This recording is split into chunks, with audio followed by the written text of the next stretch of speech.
Oh, first of all, happy International Women's Day, everyone. It's been, well, can't believe it's been another year. It's 2022. Yes, and unfortunately, last year we didn't get the opportunity to celebrate because of lockdown and everything else. But life is kind of going back to normal, and we're starting to think about all the things that matter again, beside COVID. So I'm really pleased to have this opportunity to speak with you all. We have an amazing panel today. And although it's virtual, but it's justified because everyone, well, we have speakers from different parts of the world, so we can get different perspective about what's life, what is, I guess, the International Women's Day is celebrated in different parts of the world as well. And just a small introduction into Specula for anyone who may not have heard of us yet. We're a small community, and the purpose of Specula is really to provide a platform for university students and also recent graduates to learn about different career options. We sincerely believe that you should explore your options before you settle. There is a right career option for everyone. Yeah, that's what we want to do. We want to give people the opportunity to speak to professionals from different industry, from different career paths, so they can learn about different career options. And this is how we do it. One of the ways we do it is through celebrating causes which are important to us. And of course, diversity in workplace is hugely important. And that's why we decided to celebrate International Women's Day. So I guess the format of tonight's session will be, we'll do a short introduction, we go around the room, get to know our amazing guest speakers, and then we'll do a bit of a Q&A, informal session, and then we'll wrap it up. Roughly takes about an hour, but yeah, it's an informal discussion. So I'm going to let you guys nominate yourself. Who wants to go first? Won't pick on you just yet. So feel free to come off mute and introduce yourself. Well, I'm happy to go first. Firstly, greetings from Canada. So my name is Catherine Kelly. I'm based in Ottawa, which is the capital of Canada. I had to Google that when I was asked to move here because I didn't know. So you're forgiven if you don't know where that is. I am a director for a construction consultancy firm called Turner and Townsend. We are a global company. I worked in London for 14 years immediately after graduating from Edinburgh University, and then moved to Canada at the bequest of my company this time last year to head up the refurbishment of the Canadian Parliament building. So I actually lead the cost, time, risk and reporting team on behalf of the Crown and the Canadian government, and oversee the works on site that happens. My background, my degree is as an environmental geologist, and I essentially fell into a career in construction by my parents' next door neighbour.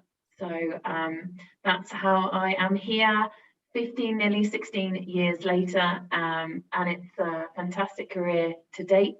And I get to work on some of the most influential and iconic buildings globally. Wow, that's amazing. Really inspiring story. I'm going to ask you a little bit more about Canada, but Sure. Yeah, feel free, whoever wants to go next. Sure, I can go next. Thanks so much, Sarah, for organising this, and indeed, happy International Women's Day. My name is Beth Hocking. I'm currently based in London. I am a global account director and I run an international global sales team in the fragrance and beauty industry in the commercial team. So I also have a funny falling into my industry story. So I found the fragrance industry when I was at university, not really sure what I wanted to do. And having that kind of year out in industry really helped me to find my passion in the fragrance industry and realize that there was actually a job there. And yeah, worked my way up from entry-level position to a senior manager role. And really have loved every single second of it. And what I find most passionate, or what I find most enjoyable, is mentoring and coaching my teams. So having a global team based around the world, a little bit like today, is a virtual running, of course. And I really felt that there was a need for a little bit more support in terms of leadership when there was new managers.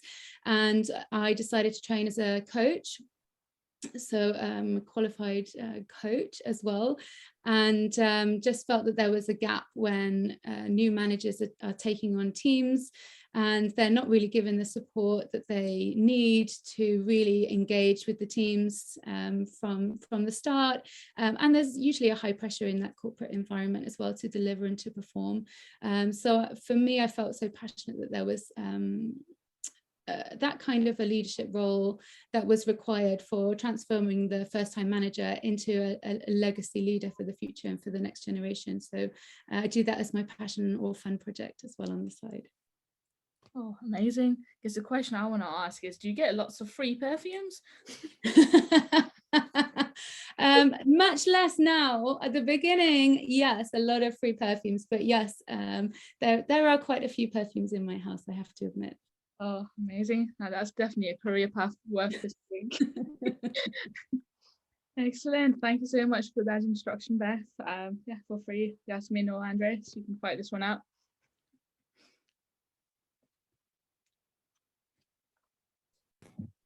That's me? Yes? Okay. By the way, thanks first of all to Zara for inviting me to being the only male for such a special day for women. So yeah, it will be interesting because as we will discuss, diversity is an important thing. So it would be nice also for some of the topics to give also the perspective from let's say a man. Yeah, if this is the right way. So yeah, a little bit about me. I'm Andreas. I'm from Cyprus. I moved to the UK to study chemical engineering. And thank God during my studies, I had the opportunity to participate in different volunteering projects. Some projects took place in Ghana, Cameroon, and Mexico. And through those projects, I realized where my passion lies, which was in sustainable development. So after the university, I was very determined that what I want is a job on sustainability. So yeah, I moved to Mexico initially for the project there. And then I came back to the UK working on sustainable innovations with the European Commission. And then since 1.5 years, I moved to the Netherlands and I joined a startup company that we scale up innovations related to energy, waste, and we aim on helping different clients to scale up and accelerate towards a circular economy. So that's from me, and I'm looking forward to the discussion. Perfect. Thank you so much, Andreas, for braving it. Don't be scared.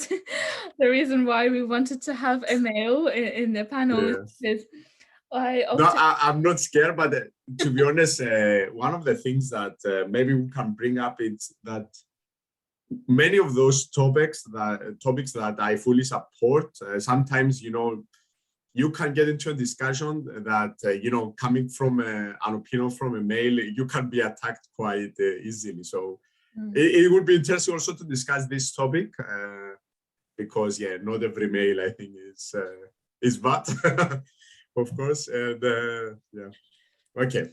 Yeah, of course. Excellent, thank you. And last by no means least, Yasmin. Thank you. Yes, hi everyone.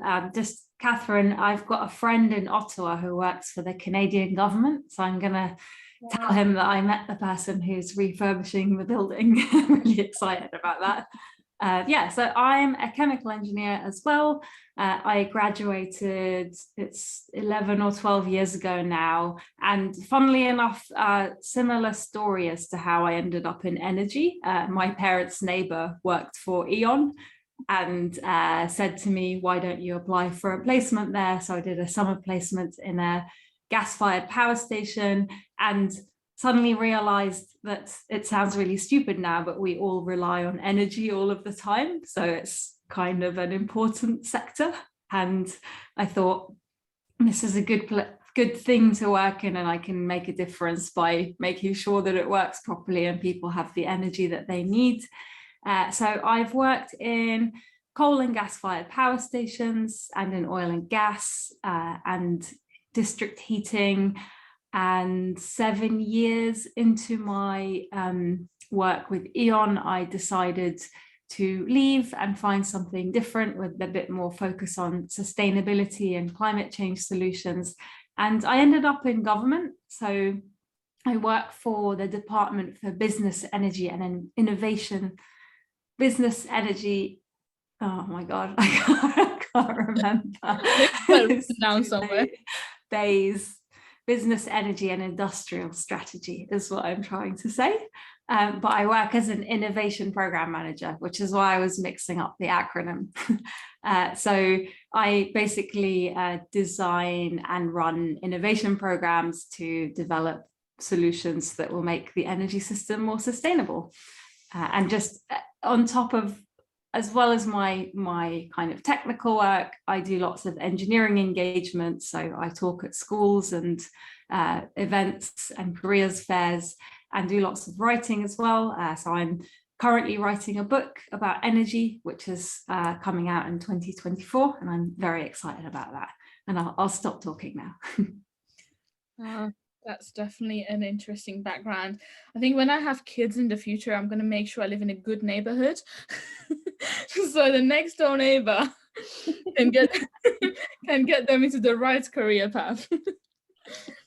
Perfect. So I guess I'm going to kick it off with the first question. Because a lot of us are in, I guess, male-dominated industries, from construction to energy, engineering, and I guess even manufacturing, industrial backgrounds. A lot of the comments I hear from my male peers is that why do we need to celebrate International Women's Day? Why not have International Men's Day? I think we have Men's Day, but like there is so much like resistance. Like, I mean, my t-shirt says the future is female, but then we heard from Kat earlier, it's like, why not the future is male? You know, it's a lot of the conversation around. It's a little bit similar to the Black Lives Matter. Everyone started saying, why not white life matters? Why not Mexican? You know, people want to kind of diminish the value of the cause by bringing so many other things into it. So I guess my first question is why, well, first of all, do you think it's important for us to celebrate International Women's Day? And if so, why? So feel free, whoever wants to go first. Can I just say that International Men's Day is on the 19th of November. Everyone's very welcome to celebrate that. That is my comeback to that comment. And it's not really a competition. Like I think it's just a day to celebrate the achievements of women. It doesn't mean that we can't celebrate other things. And that's how I see it. Yeah, definitely. Maybe I'll just jump in here, Yasmin, as well. For me, absolutely a celebration of women, and what's not to love about that. What I think is important is that it's a forum that we can raise some of the kind of commonalities or common challenges that women face. And it's really a way to kind of discuss them and discuss what can be possibly done about that, and kind of bridging the gap between men and women, so gender inequality potentially in the workplace, or gender biases, or gender stereotypes, or discrimination, or even, you know, sexuality, for example. You know, it's not just about the individual here. It's about, yes, absolutely celebrating, you know, how wonderful and inspirational women are all around the world, and what we achieve. But there's also an element of raising awareness and what we can do about that. And for me, yes, isn't it wonderful to have a day dedicated to women annually? However, wouldn't it be wonderful if it wasn't just one day annually? Should it not just be a kind of a continuous process that we can kind of keep talking about these things and keep having them on the radar and keep celebrating women, which we don't often do? So it shouldn't, for me, just be an annual process. It could definitely be more regular than that. I think, Beth, you make a great point.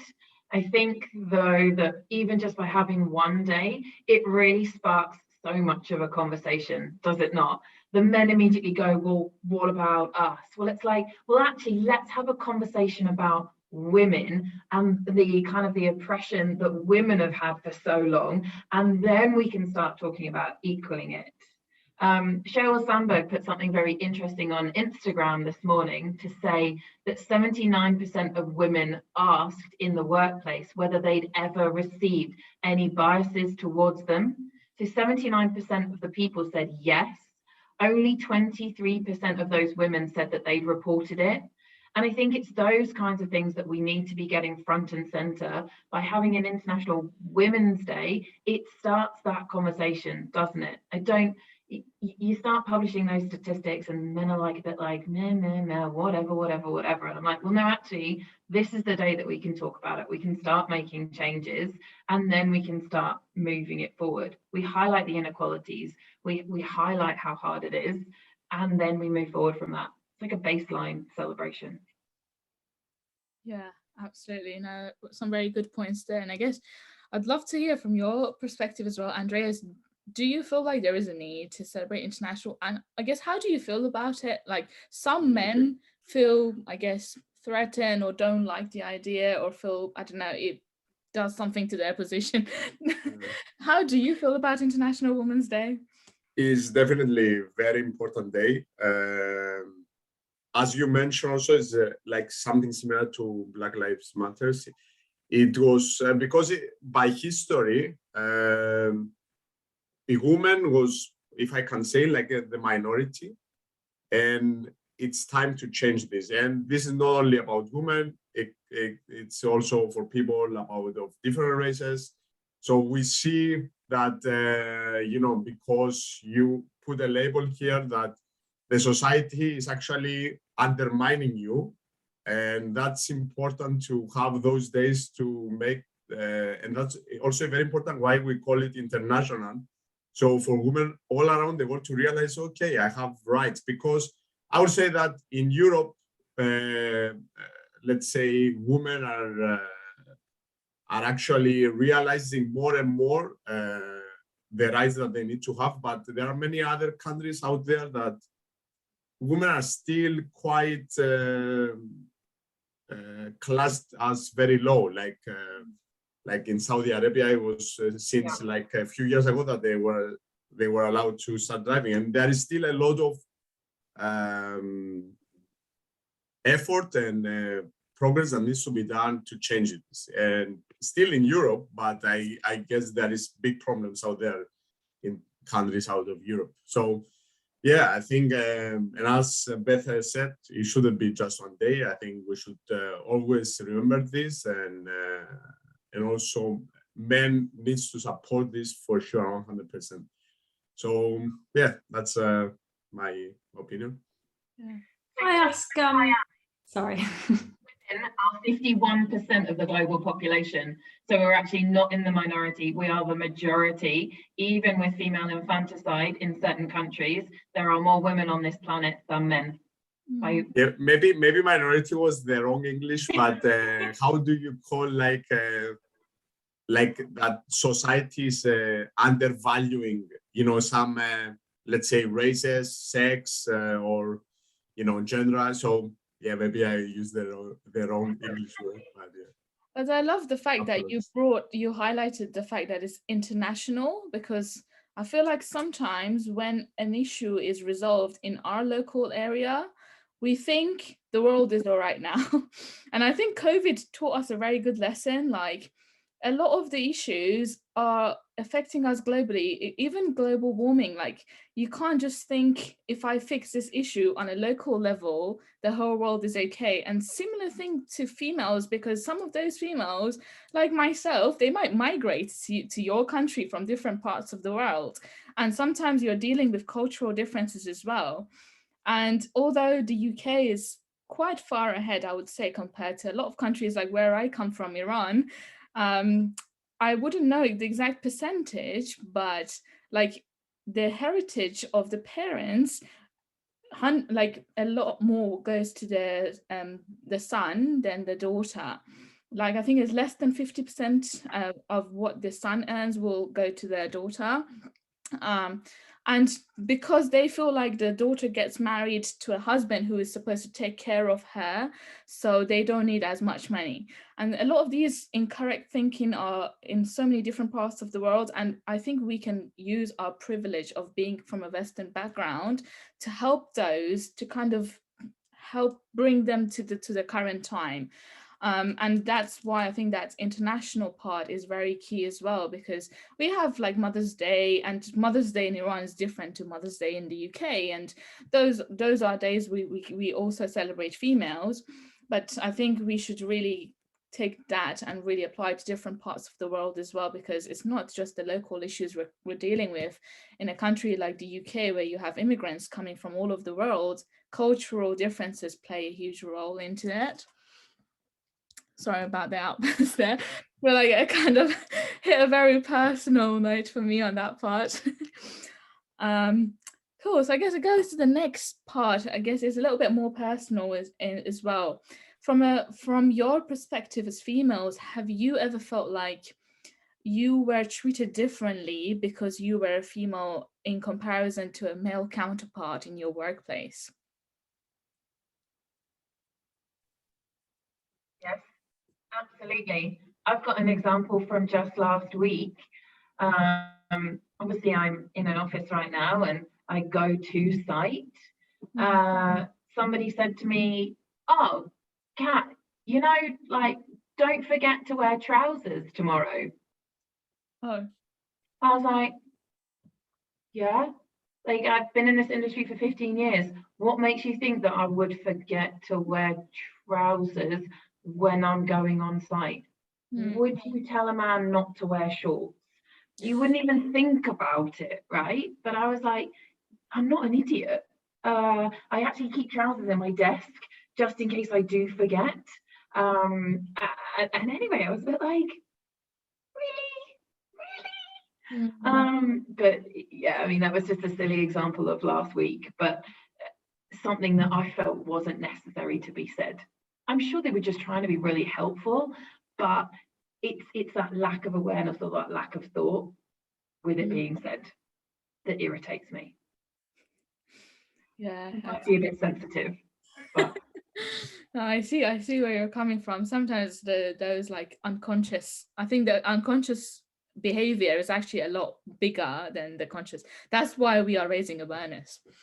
Like, I would never say it to the women in my team. I would never say, "Oh, hey, don't forget to wear trousers tomorrow." Just like I would never say to the guys, "Oh, like, okay, it's freezing here, but you wouldn't wear shorts," for example. So I don't know, it's just one of those things that I wouldn't say, but it's said to me. Yeah, fair enough. I guess I can go. It does, if unless anyone else has any other examples, I can give one as well.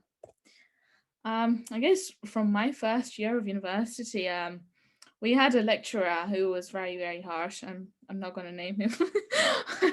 I think Andreas can guess. And I was in a team, and I was the only girl in our team. And for some reason, I was very intimidated from day one, because I didn't want to be an engineer, and I kind of fell into it because I couldn't get into medicine. So I was always questioning my ability to be an engineer anyway. And then we went to this lecturer's office, and there is like one or two guys who are very, very vocal, and they think they know everything.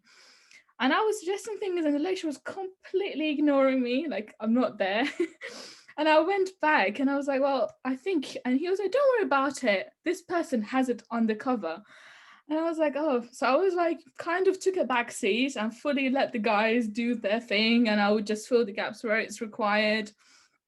And then one day I started joining Engineers Without Borders, and then luckily I became the president of the chapter, and I was organizing a few projects, and I went, we were raising funding, and I went to the lecturer's office to ask him for help, and he looked at me, he was like, you're the president. He was fully shocked. And I was like, wow, like not only I'm being judged on the fact that I'm a female, but because I was quite a girly female, like I was wearing makeup, my hair was always done, you know. And I was like, oh, okay, this is actually working against me. Like, I need to be a bit more, I don't know, live up to their expectation. But thankfully, after that, after a few years, his mindset changed. But then I realized it's not just him. There are so many people in the industry who think like that. So it's really bad, but every time I was going for an interview for an engineering job, I would try to dress differently to how I normally do, and like really tone down my makeup and not look as girly, because I thought that would work against me. That makes me sad. Me too. That's so frustrating. You should never have to adapt who you are to try and fit into that role. Yeah, it just exacerbates the situation. People can get away with that behavior and let it continue. Yeah, and I think it makes you not be who you are in integrity. Like, it's not authentically who you are, and then you kind of put that mask on, and you are then conditioned to try and be or do something that you're not. And I think you can come out of alignment with your values at that point as well. So that does definitely make me sad. But whilst you're talking, it also reminds me of an awkward situation that I had quite recently in preparation for quite a high level senior negotiation. And I was on our internal panel, let's say, with all males, all senior, more senior than me. And I kind of took a step back, as you said, Zara, let them have the conversation. And then actually my boss asked me what I thought. And I gave a perspective, a strategy suggestion. And I was told that I was being naive.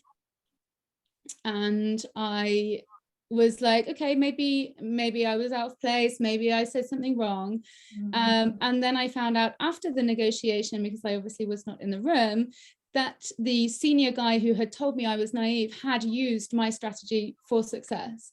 And of course that's like ultra frustrating. And I don't know, because I obviously would have loved to have been a fly on the wall. I don't know if you tried other things first, or but yeah, not to have been listened to and to kind of been shut down, and then also to kind of question yourself, you know, was that a stupid thing to say? You know, did I just make myself look stupid in front of these humans, regardless of, you know, gender? And then to have, you know, taken that strategy forward with success as well was quite frustrating. But I am glad, you know, we're all on the same team at the end of the day, and I'm glad that it was successful. But yeah, how frustrating. I couldn't think of any examples of this when I was thinking about the question, but having heard you all speak, I've suddenly remembered that things like that do happen. I try and not get upset about it or be quite forgiving. And what I've started doing recently is actually speaking to the person who said the thing afterwards, which is really scary. But in most of the time they're like, oh my God, I'm so sorry, I didn't even realize that I said that, I didn't mean to. So I think that's maybe like a practical way of handling it and pointing out to people that what they're saying is upsetting for certain reasons that they might not even realize. And that might be a good way of very slowly undoing this. Yeah, absolutely. That's a very good point, especially for those of us who, I guess that applies to any minority, like whether you're female or you're from a different background. That's a very good point. Yeah, Catherine. I think though, we just need to be careful, because not everyone has the same personality. Not everyone is an extrovert that feels like they can do that level of challenge. to build a great team around you, you need that diversity of person. I mean, I'm so fortunate in my team. I have a very good gender balance, but I also have a very interesting background and diversity from nationality balance too. And I have introverts and I have extroverts. And you should never be put in a position where, going back to Beth's authentic self, where you have, if you're an introvert, you have to pretend to be an extrovert to try and get that job. It's just not right. So I'm an extrovert. I will happily call people out. It's probably been detrimental at times in my career, but it's just the person who I am. But I think to have to adapt yourself to such an extent is wrong. I don't like it. I don't feel comfortable with that. Not wearing makeup, not wearing a dress, not being who you are and reflective of that person is not okay. Yeah. I guess the other thing you can do is watch out for other people. So if you do see someone say something to somebody and you think, oh, that felt a bit wrong, then you can go to them afterwards and say, are you okay? Did that affect you in any way? And then help them through it in that way. And yeah, I guess calling out has like aggressive connotations attached to it. And there is you can do it in a very disarming and friendly way that is not, it's scary for the person doing it, but it's I don't know if there's training out there to teach people how to have those conversations. Yeah. Actually, Yasmin. So as a coach, one of my specialities is helping people talk about conflict. And conflict doesn't have to be combative. There can also be healthy types of conflict as well. And I totally get Kat's point. Not everybody feels comfortable with raising a difficult conversation, but if it feels like the individual needs to do that, then it shouldn't be something that's ignored because they're an introvert, for example. So I am a big supporter of walking somebody through that. And I've actually devised my own 4-step method to do that.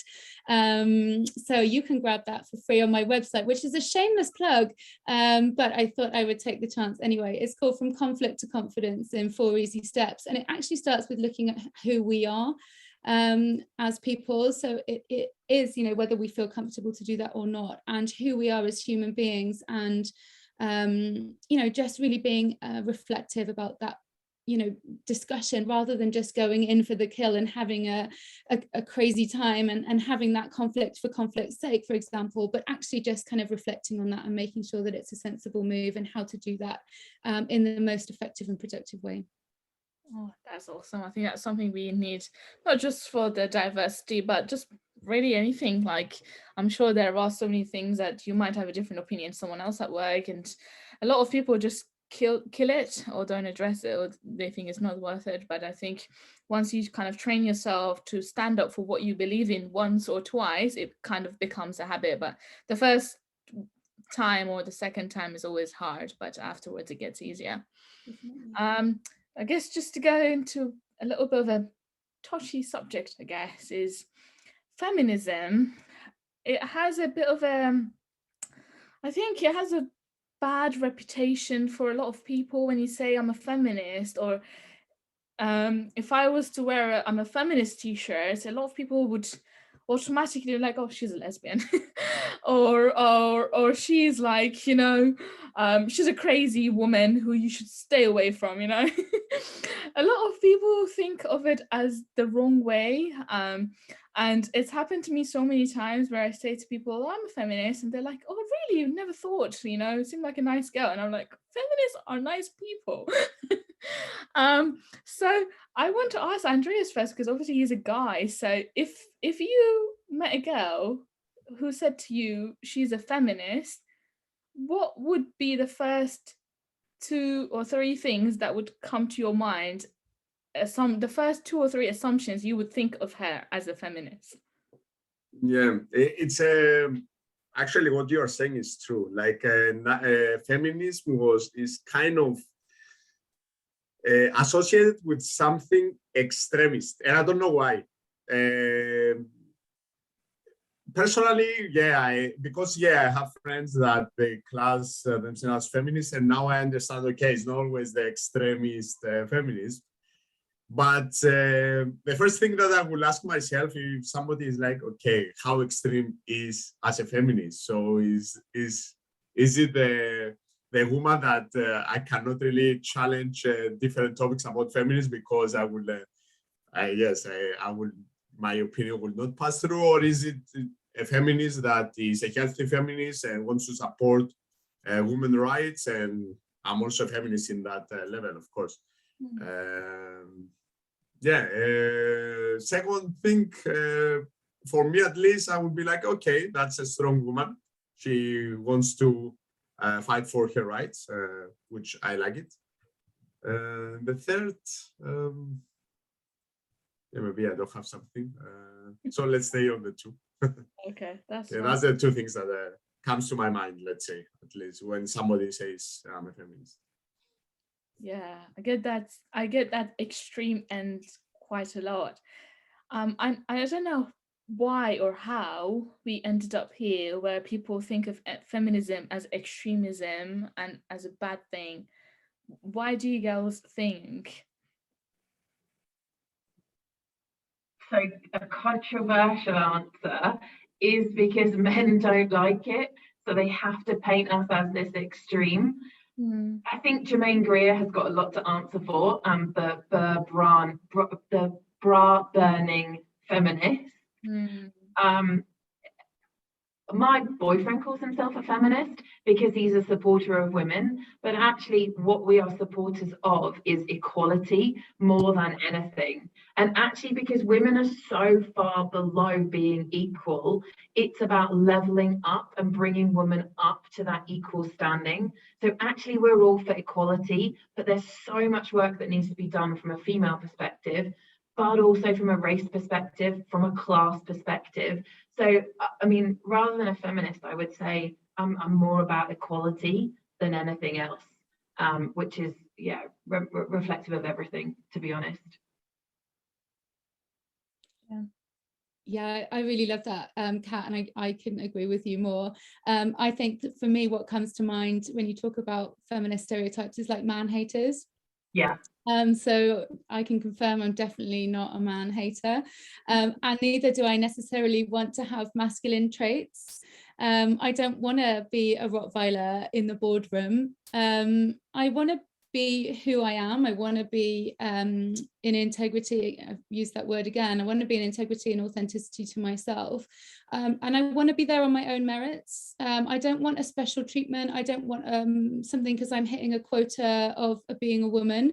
I want to have achieved it in equality, exactly how Kat is mentioning it. And I think that's what I'm also a supporter of is just the fair chance and the equal opportunity.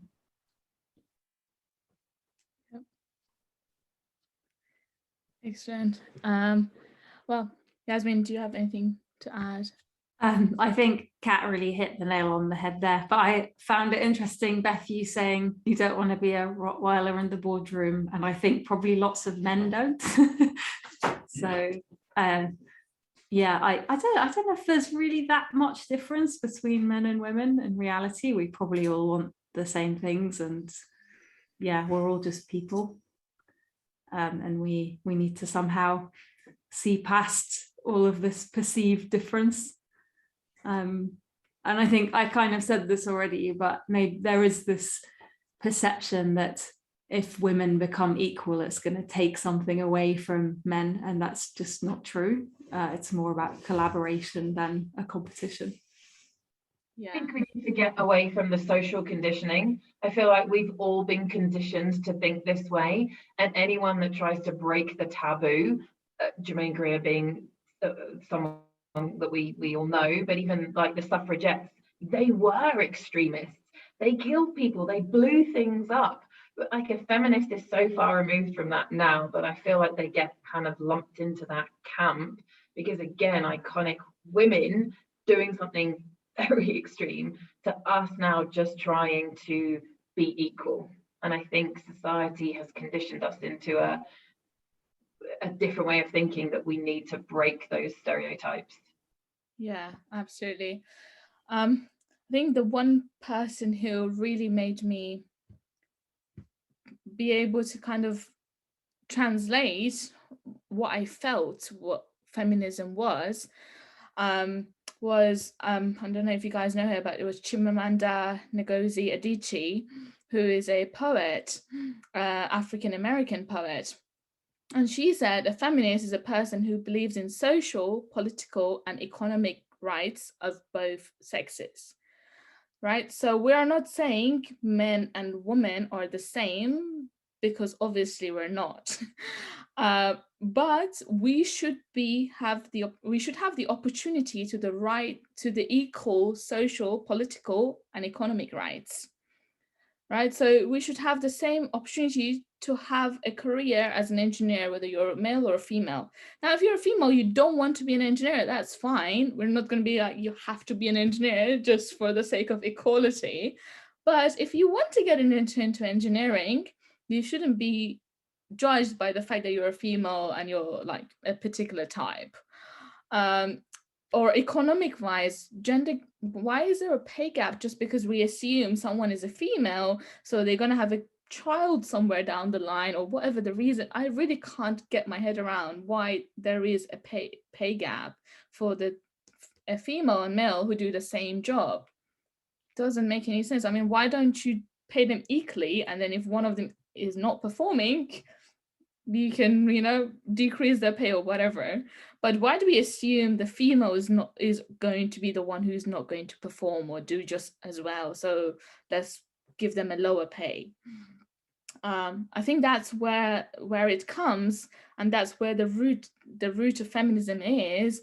But then some people, they're probably being burned by it a lot more than others. So to me, they are the ones who become extremist. And they take it far out. You can apply this to anything. You can even apply to like religion. There's some people who are Muslim and they're extremists, but you can't say all Muslims are terrorists. Similar thing to feminism or anything else, anything that becomes an extreme, or even veganism. Some people have a bad reputation of it. Everything, when it becomes an extreme case, and you think is my way or the highway, is not a good thing, because to move people towards your cause, you have to have some sort of tolerance. And I guess my last question that I'm going to put out, and then leave the floor open to you guys, is if there is one thing you could do to contribute towards diversity, because we all work in different workplaces, and for some of us it might be gender that is not diverse, other people might be a race that is not so diverse, or culture that's not diverse. Is there anything, well, first of all, is there anything you think you could do to change that and bring diversity to your workplace? And if there isn't, like, what would you change about your current workplace to make it more diverse and what do you think the benefits of diversity are? So I know it's a loaded question, but it's an important topic. So I can kick that one off. As I already alluded to, I have a highly diverse team, and I think that's something that makes us so great at what we do. That diversity of thought. I always ask my team what their opinions are. I will very rarely dictate anything. I'll try and steer the conversation where I think it perhaps should go, but having independent thought and actively encouraging all members of the team, from my graduates all the way through to my seniors, to have an influence and an impact and have an opinion, but an educated opinion is probably the most important part. And I drive them mad sometimes, because I'm like, so why do you think that? Oh, and explain that one to me. And it's really interesting to see them kind of unpick that thought. But I don't care whether you're black, white, blue, green, male, female, neither. If you're great at your job, that's all that I care about. And if I think I can get the best out of you and you'll fit perfectly within the team, then brilliant. I've got 9 different nationalities in a 15-person team. So diversity of thought is so important, and I think it makes us stronger. Excellent, thank you. Yeah, definitely, Kat. I also had really similar feelings. I absolutely love bringing that diversity, bringing different cultures together, different experiences, different backgrounds, regardless of gender here. You know, for me, it brings a depth and a breadth. It brings the best of the cultural experiences. It brings that healthy challenge, and it creates creativity. It enables you to see things in a different perspective that you maybe never thought of before. So for me, definitely diversity is absolutely the way forward, and that we should be embracing that as a global workforce. And what would I change in my industry? Well, funnily enough, I have the most feminine, work in the most feminine industry, in the beauty and fragrance industry. And you would imagine that there's quite a lot of females in our workforce, and there definitely is. And you see that in kind of entry-level jobs, in maybe middle managers, and also in the administration or the support services. But if you look at our board of directors, there is 0 female. And the same for, you know, very senior managers within our organization. There is pretty much very, very low feminine representation. And for me, that makes me sad, not because of me necessarily, but for the future females and for the future generation coming into this industry.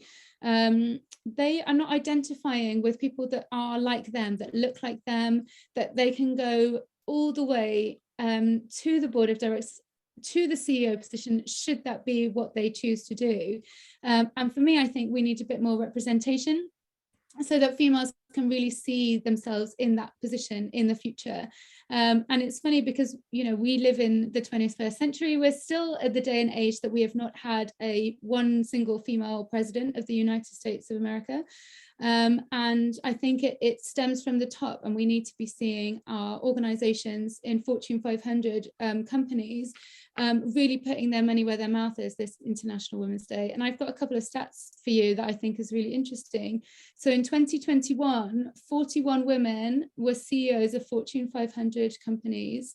That's roughly only 8%. 2 are Black. 1 is transgender. 1 sits within the top 5 largest companies of all time, and that is Karen Lynch of CVS. And shockingly, 2021 was a record year. So for me, I'm getting passionate about this. I'm getting on my rant, but this is something that we absolutely need to change for the future. And this is what is not just for one day. This is something that we need to continue the daily fight for. And this is what we need to just stand up and fight for our rights for, and make sure that we have set the stage for the next generation, and to leave a really amazing legacy for women in the future. Yeah. But Beth, so on that, I don't believe in quotas either, but how do women get a seat at the table? Because we know that, and there's evidence for men hiring like for like. So how do we drive that change and prevent let's look at the cabinet of the UK, like the old Etonians being besties with other Etonians, and we then get the second Boris Johnson, and we get the David Cameron. So how do we drive that difference without those quotas where everybody questions or says, oh yeah, she's the token female, or oh yeah, she's the head of HR, so that's why she's on the board? How do we drive ourselves to get into those positions? Because I don't have the answer, and I really wish I did. I'm all for democracy, but on this occasion, I think it needs to be a policy. Some people, they argue against the fact that you have to hire a certain percentage of people from different backgrounds. This should be the case for at least the next 5 to 10 years.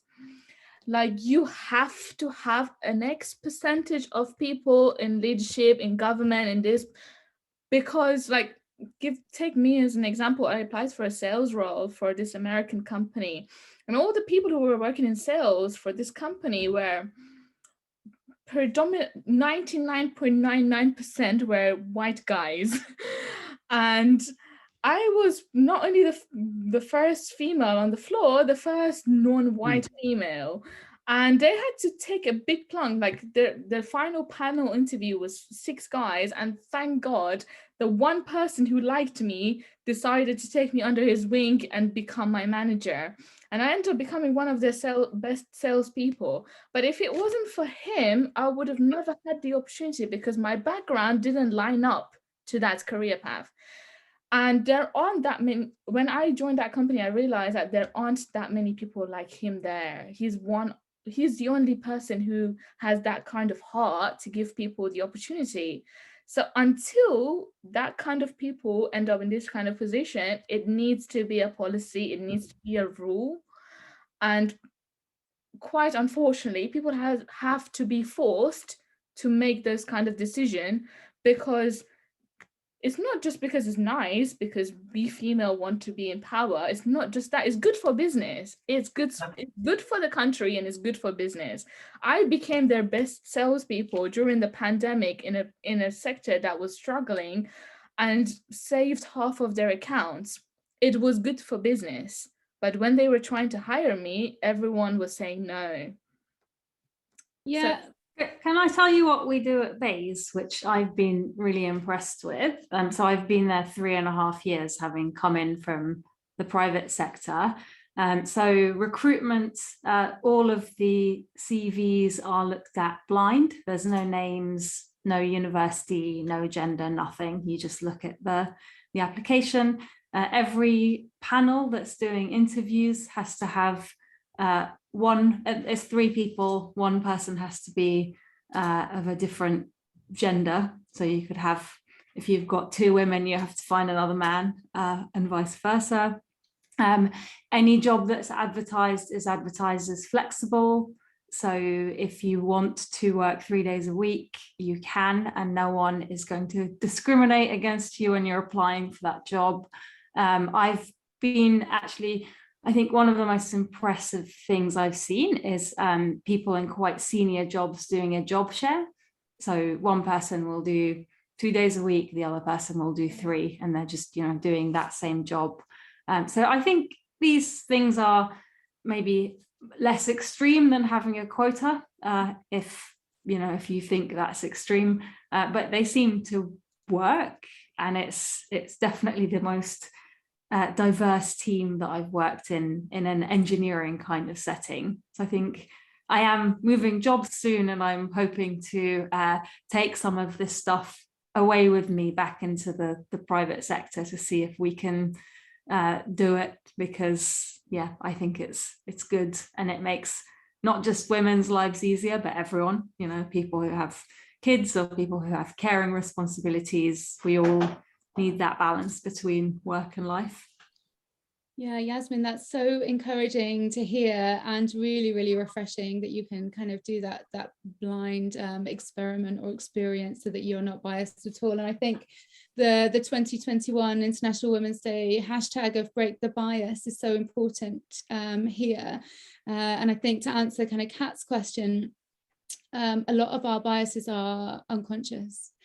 And I think for me, it would be really amazing to, like Yasmin's saying, her experience of that is to have a bit more awareness of the biases that we are bringing to the party, and not just hiring like for like. And if it is a question of doing it blind, maybe we have to do that. Or is there some kind of training and just kind of awareness piece around, if we should be doing things in a different way? I think those kind of, we can also lobby for that as well. I forgot to say that all interviewers have to do unconscious bias training as well. Yeah. Hopefully you can take a lot of that back to private world, because what I find, I've never worked for the public sector, but I can already tell that the private world is so much more profit driven than public. And that is where the issue comes, because if you really want to make long-term change, you sometimes have to make short-term sacrifice. And unfortunately, a lot of these private companies prioritize quarterly profits over yearly change and yearly benefits for the company. And hopefully this could be a change that we can move more public people to private and vice versa. Excellent. Any other last comments before? Yeah, I would like to also give opinion to this. I think one thing that we haven't covered is education, and I think that's the main problem why women have problems now with the rights, because I think the way that girls are raising up is kind of making them feel like, yeah, the boys are stronger than you. So that's one thing that I think we should put more effort than instead of trying to put statistics there, because sometimes also statistics are not fair.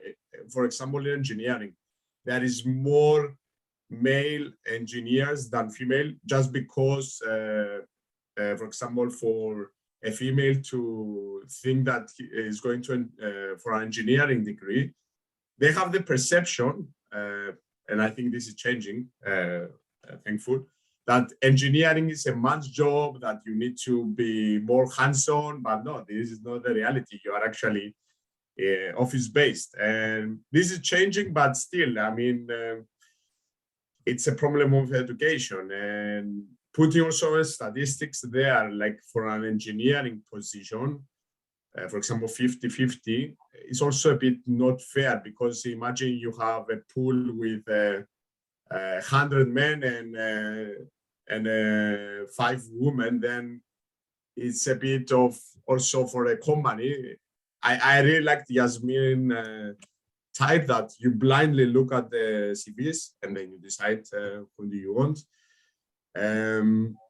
Back to diversity, I'm a big fan of diversity. I think whoever surrounds themselves with people of different background, different genders, different races, you become more open-minded as a person and you become better. And I think that's why the most successful companies out there are diverse.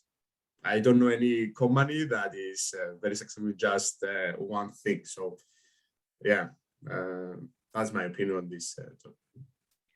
When you have team parties, the food is amazing. I'm just saying. Gotta end on a positive, but we celebrated, because obviously we work on Canadian Parliament, we celebrated Guy Fawkes Night over here. So, oh my God, we had great food by having 9 different nationalities. So I like food. That's amazing. Yeah, I think the change that the different cultures and different backgrounds can bring to the workplace is ginormous. And I guess if you've never had it, you never know. The only way to know is to experience it. You can't just be like, I can imagine. No, you can't. You have to experience it.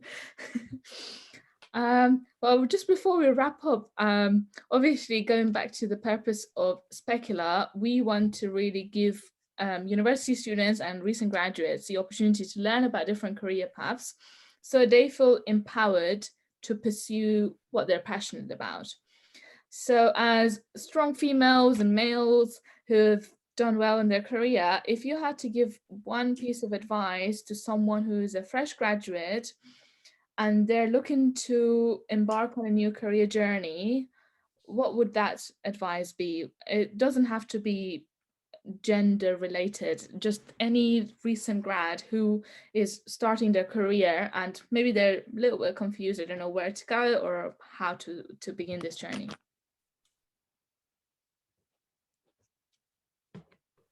If anyone has... I'll go for it, yeah. I think my biggest fear when I was at that stage was being stuck in a job that I didn't like. I had this idea in my head that once I choose a job, that's it.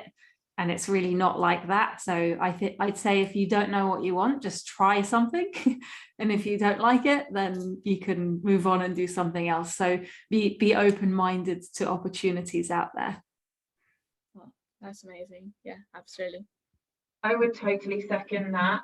And I have this kind of catchphrase where it's just say yes, because you never know what's going to happen. Kat, will you move to Ottawa? Yes. Okay, It's amazing. Where is Um, Ottawa? yeah, let me just Google that. Kat, will you be on this panel? Yeah. Just be open-minded and just say yes, because every time I've said yes, it's worked out brilliantly. So give it a go. What have you got to lose? Nothing. Yeah, absolutely. I really love both of those answers. I've got a slightly different perspective, which is maybe not think about what you do, but who you want to be. And maybe think about the kind of person that you want to be and how does that marry up? So what do you want to achieve in life? What are you good at? And, you know, maybe think about the path from that perspective. And I've talked about it a lot, and it really resonates with me. It's about authenticity and not trying to fit a square peg into a round hole. So let's be really like have clarity about being true to yourself. And who do you want to be, or where do you want to go, and who do you need to be that person? So to have then a bit of clarity around who you want to be and what you want to achieve might steer you in the right direction. Yeah, that's definitely an excellent point. Thank you. From my side, I would say that for fresh graduates or upcoming graduates, I think don't try to follow what the rest are going to do, because I think what the university is teaching us is there are these companies, these are the biggest companies, you need to go on a graduate scheme. And I think most of the people, they are so stressed to get on a graduate scheme and they think that that's their only chance, but there are so many more and better and more interesting opportunities out there that you need to just dig a bit deeper into the system and find them. So yeah, I think don't rush. You can also be free to take a break or do a project, volunteering project, or get out there, meet the world, and then you can actually get back with a more fresh mind, because many people are worried that if they don't get the graduate scheme, that's the end. But that's not at all. This is what I have done, and I'm really happy by the opportunities and the experience that I had up to now. Yeah, absolutely.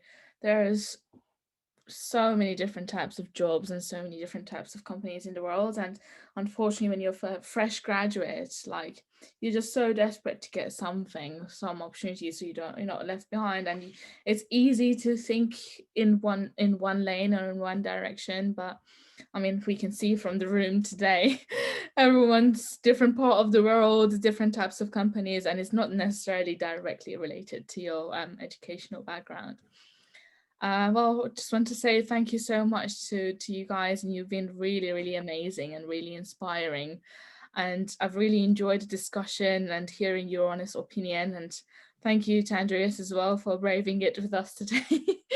I think it's important to kind of take these opportunities to think about topics that come up, and I really want to encourage everyone when they go to work tomorrow as well, which is we've recorded the session one day before, but on the actual day, to really ask about people, what does International Women's Day mean to you? What do you think we should do, especially when you are a leader? You should ask your team, what can we or should we be doing differently? Or what is one thing that we haven't done to date that you think we should do? And you'd be amazed when you ask those open-ended questions to your team, especially when you have a younger team or you have a diverse team or just any team really. People always have ideas and they always keep it inside, and not everyone says their ideas until they've been asked the question. So I think we can definitely take this date as an opportunity to ask those questions and get people's, I guess, creative juices flowing. But yeah, that's it. I've really enjoyed the discussion, and yeah, and if there is any other last comments, if not, really enjoyed the discussion, and feel free to follow us online everywhere. Thank you, Sarah. Thank you. Thank you, Sarah. What a great host. Thank you.